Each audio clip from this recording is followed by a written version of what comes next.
After coaching at Utah State, leading the Aggies to their first outright conference title since the 1936 last season, and being named a finalist for the Eddie Robinson Coach of the Year Award. Wisconsin has won the last 3 Big Ten championships and returned 16 starters from last season. Coach, make an opening statement, and then we'll go to questions. Okay, first of all, it's great to be here. Excited to get to this point of the year. It's been a crazy 6.5 months, and just a lot of thanks goes out to everybody surrounding Wisconsin, from the administration, Coach Alvarez, and all of his people that made the transition possible for the coaches, the wives that are involved, the kids that are involved, and moving the staff is always a very difficult time for the moms involved, and I publicly just thank them for allowing the coaches to move in. Thank the kids also for putting us in a position to be able to build trust. Trust is a big thing with us. We talked about it day one, and I think after 6.5 months we've got trust within players to coaches and coaches to players. So excited about moving into what we call the fourth quarter, which is the season for us. It's an exciting time, and this is a big part of it. We're kicking it off today. Questions? Open it up for questions. We got our first one down here, front stage left.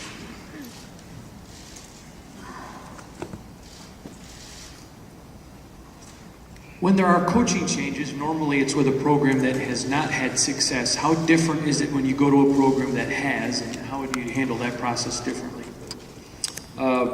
I think you always try to, as a head coach, big part of your job, and I tell myself this all the time, hiring a coach as a head coach is really game day as a coordinator, if you will. You need to be prepared. It's not just something that should catch you by surprise. You have to formulate a plan, understand a lot of things. What's the pay scale? What type of coach you're looking for? What type of recruiting area you're going to be in? Does he fit what you need as an assistant coach? And for me, it's 2 things when I hire an assistant coach. It's number 1, take care of kids, and number 2, you got to be able to recruit. So that's how I look at it. No different, maybe a bigger pool of coaches at the University of Wisconsin than it would be at some other places that I've been. But it's always a challenge to try to get the best coach available.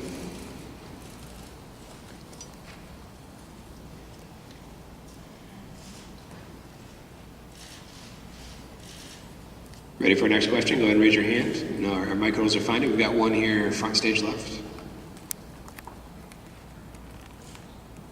Gary, what's it like to take over a program that really doesn't, from the outside, appear to be broken or in dire need of great rebuilding? What kind of imprint do you put on it immediately? What have you put on it immediately, I guess, to sort of change the swing a little bit? Well, I think number 1 is I'm not interested in comparing, what was different, whether that may have been what we deem as being great, good, or indifferent. There's going to be differences when you take over a program. It's important to put your own stamp on it. And so I've never asked the question of how things were. There's a lot of different ways to do it, and there was a lot of success. For us, it's sit back and look at and get our core values into place, let our kids understand, again, the trust factor, let them understand the true set of core values that we're going to hold them accountable to a high level. And as coaches, as players, and really as a university, we expect the kids to succeed socially, academically, and athletically. And that's an easy statement to make. There's a lot that goes into that, but that is our stamp. Young men that walk out socially, our goal is to change them from a young man into a man. Our goal academically is to allow them to receive a world-class education, and it is truly a world-class education. It's not just a degree at Wisconsin. It's powerful. It'll carry you through for the rest of your life if you allow it to, and to compete at the highest level athletically. So that's our stamp. That's who we are, and that's what we've tried to get done in the last 6.5 months. And trust me, I do understand it. We walked into a program that was not broke. It's been very successful, and there's great young men that have been recruited there, and the prior staff did a great job in that area.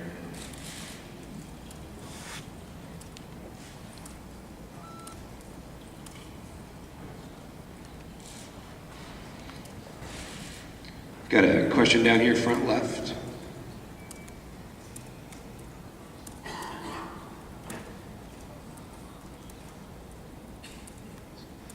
Coach, we've seen that Wisconsin has gone and recruited more into Utah. They picked up a prospect there recently. Is recruiting outside of perhaps Wisconsin's traditional recruiting footprint, particularly in the Mountain West area, going to be a priority moving forward?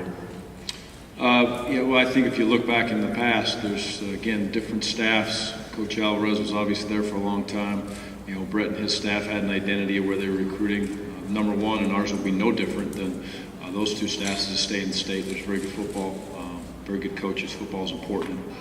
The high school programs are run very, very well, and there's a large number of high schools. I had no idea when I walked in there's 400 plus high schools that play high school football in Wisconsin. So that'll stay the same. I think as a conference, and I think as at the University of Wisconsin, we want to recruit nationally because we can. The Big Ten, it's a very, very powerful conference. It's very recognizable, and people understand you're going to play at the highest level and on the biggest stages.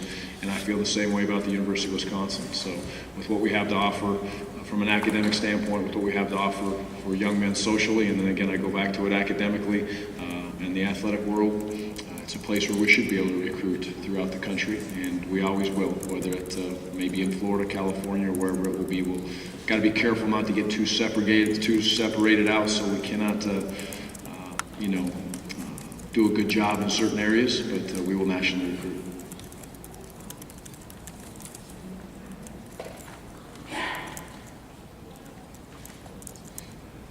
This is easy.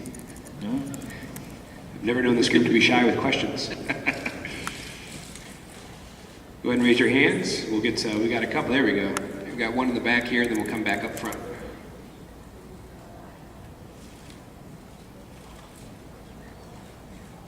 Reverse that. We'll do the front question first, and then we'll go to the back. Yeah, Coach, it was kind of a revolving door at quarterback last year for Wisconsin with the 3 or 4 different guys who started and the injuries and everything that happened.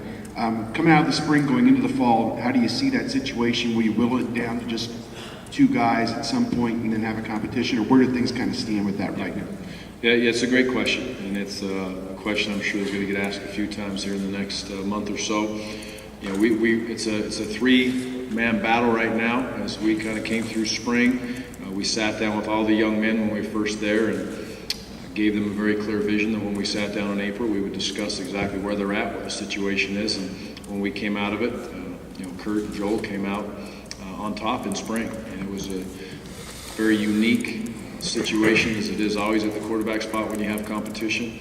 We recruited Tanner, brought Tanner in. Tanner will also compete. He deserves that opportunity because he is a junior college player with 3 years left to play. Anytime we recruit a junior college player, he is going to be given the opportunity to walk in fall camp and compete and get reps with the ones and the twos at times, just as well every freshman will, if he deems himself mentally and physically prepared to be able to be in those situations, that he has a chance to help our team. So it'll be a 3-man race. I have no timeline on it, and we may jog out there the first play of the game with 2 quarterbacks on the field and see what happens from there. So who knows? It'll be interesting. What kind of tangibles does Chris Borland bring, both on the field and then maybe the intangibles off the field from a leadership perspective? Well, first of all, I'd say with 23 seniors, great leadership throughout the team, and Chris is the heart and soul of that defense.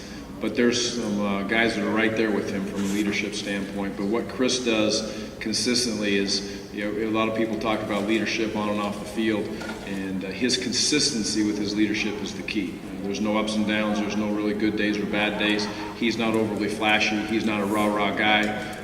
He's the king of backflips after practice, so I don't know how he does it, but that's kind of his deal. But he's so consistent with where he carries himself academically, the expectation level that he has for himself daily. It's easy to follow him, and that's where his leadership starts. But he carries himself with the presence of he's approachable for the young players in our program. He's a big part of our Big Brother program, which we've had throughout this summer of bringing the new young men into our program. It's very important. And Chris has also accepted a lot of change at the University of Wisconsin within coaches since he's been there, and he figures it out. He understands. He's going to listen to you first. He's going to figure you out as you move along, and then I believe he's going to trust you. And to me, that's what a quality young man does. That's what a quality person does. I believe he's the best linebacker in the country, in my opinion. From what I've seen, I have had a unique opportunity to watch him all last summer as we prepared to play Wisconsin while I was at Utah State. And then I've also had the opportunity to see him go through spring ball, see him work himself through the winter workouts and how he leads his team. So tremendous kid, tremendous leader, and I believe he's the best linebacker in the country. Coach, have there been over here? There you go. There you are. Have there been any moments this summer where you've realized the enormity of the job, where it's hit you? I didn't hear. Go ahead, I didn't quite hear you. Have any moments occurred this summer where it struck you the enormity of the job, the Wisconsin job, and sort of how big a deal it is? Anything stand out?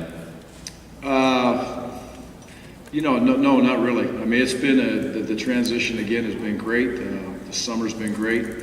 A job is a job, and I think I look at them all the same as far as what are you doing to influence kids. And when I say that, you're a coach. So to me, a coach is, you're an educator and you're a father figure, and that doesn't matter what level you're coaching at.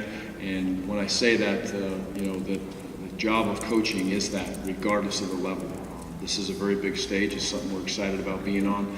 Coaching at the highest level is something that's, selfishly, I hate to use that word, I hate to speak about that word, but for me and all of our coaches to have the opportunity to compete in the Big Ten and coach at the highest level is it's important for me. So if there's a moment, maybe that's the moment, but it's been good. But again, coaching is coaching, in my opinion, regardless if it's 8 years old in Little League or if it's the biggest stage which we sit on here today. Next question is in the middle, stage right over here. Hey, Coach, you coached with Urban Meyer for a year at Utah. I was wondering if you could describe your relationship with him and any influence he's had on you, if any. Okay, relationship with Urban? Yeah. Is that the question? Yes. Okay. Very good. Coach has been very good to me. I have a lot of respect for him, the way he carries himself. We had a great run. I tell people all the time when they ask me about Urban Meyer, my first thing is it was great for me. I mean, we were 12-0 and won a BCS bowl, and so there wasn't a lot of confrontational times in that situation for us. But very good friend, somebody I reach out to when I have questions about things. I think there's very much a mutual respect there, and look forward to seeing him this morning. And hopefully we'll be able to spend a little bit of time as we go through. But it's great to compete against your friends. That's going to be a big game. It's way down the road at this point, and we're excited about the opportunity to compete. But he's a good person, good family man, and somebody I have great respect for.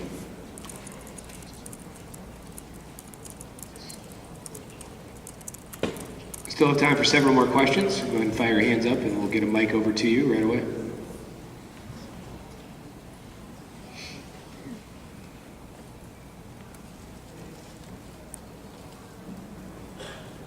Got a couple over here on the right side. We'll go front row first and then come back here.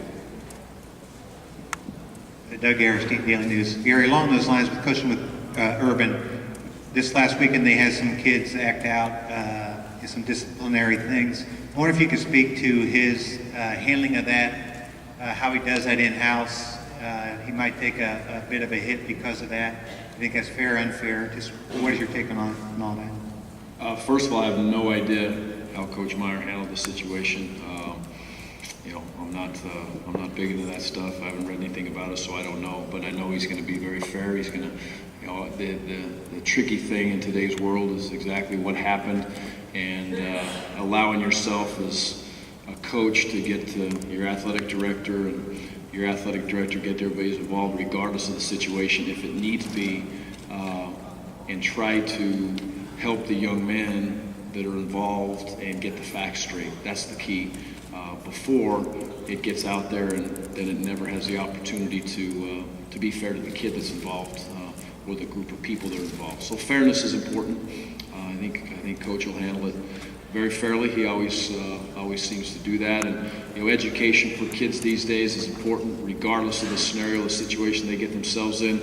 You try to educate them, you try to talk to them, but the decisions that they make, when they walk out of your facility, the decisions that they're making nightly are so very important. And again, I go back to it as coaches, we're father figures. I've raised 3 boys of my own. They're far from perfect. When you put 105 young men or 120, depending on the time of the year, they're never going to be perfect, but it doesn't mean we shouldn't strive for that. And again, educate them, help them grow from young men to men as much as you can, and then you hope they make the right decisions. But I don't, discipline is, it's for everybody else to handle their own way. Next question will be down right in front of us, stage right. As far as offensive play calling is concerned, what kind of freedom do you think you have with James and Melvin in the backfield and kind of versatility you can get with those guys? Yeah, James and Melvin, very, very complementary to each other, very different in their styles, and a lot of it is going to depend on how those 4 tight ends come around that allow Melvin and James to possibly be on the field at the same time. Which quarterback's playing, how well the quarterback can hurt you with his legs that's actually in the game, that matters. And so there's a lot that goes into that, but those two packaged together, whether they're on the field at the same time or separately, cause a lot of problems. You saw it last year when there was times when Melvin got out there and lined up, and the fly sweep was very effective. Some games for them, and James was in the backfield. Sometimes Monty was there a lot, obviously, but James was in there too. So it'll be hopefully a very powerful 1-2 punch. I know they worked extremely hard this summer. Very proud of the way they've handled themselves throughout summer as a running back crew. Need a third back to step up, but overall as a football team, I'd say those 2 young men are prepared, like so many on our team, the way that you would hope they would as a program as a whole. But proud of those 2. They'll be a big part of our offense. Any update on Tanner's health and what the reaction was like in Madison with the news this week with Tanner? Yeah, Tanner's fine. He was.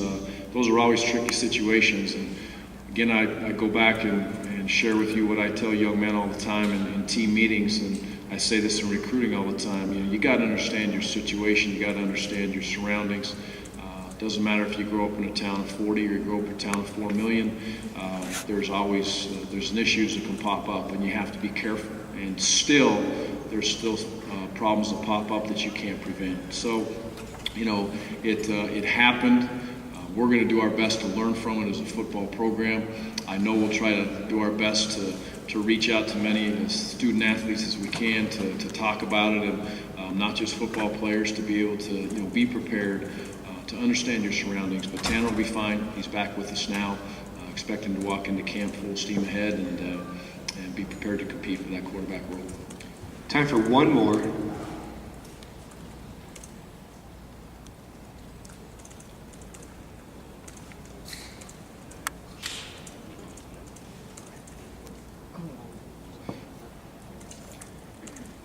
Anyone, one final question?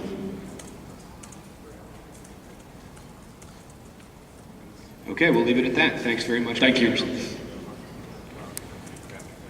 We will now take a 15-minute break. We encourage you to join our social media conversation today. On Twitter, use the hashtag B1G Media Day. We will return at 11 a.m. with Illinois head coach Tim Beckman. As a reminder, the Big Ten is providing a